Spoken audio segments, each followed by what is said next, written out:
Satuan Reskrim Polrestabes Palembang menangkap 2 remaja pelaku tawuran yang menyebabkan tewasnya seorang pelajar berinisial RP. Kedua pelaku, THA 18 tahun dan AJR 17 tahun warga Kecamatan Kalidoni ditangkap bersama 2 bilah senjata tajam sepanjang 1,5 meter yang digunakan dalam aksi tersebut. Peristiwa ini terjadi saat kelompok Lavendos, tempat pelaku bergabung, bentrok dengan kelompok The Legend di Jalan MR Sudarman Ganda Subrata, Kecamatan Sako, tepat di kawasan pemakaman Talang Krikil pada Minggu 23 April 2025 dini hari. Tawuran dipicu saling ejek dan tantangan di media sosial. Korban mengalami luka senjata tajam di kepala dan tubuhnya hingga meninggal dunia di lokasi kejadian. Korban meninggal dunia di tempat kejadian perkara dan saat ini sudah dikebumikan dan kita juga sudah melakukan penyidikan secara paralel.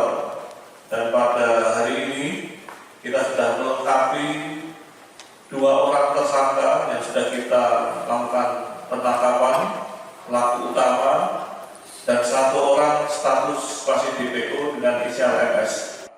Akibat perbuatannya, kedua pelaku terancam hukuman 15 tahun penjara. Yudi Kiswanto, Kompas TV, Palembang, Sumatera Selatan.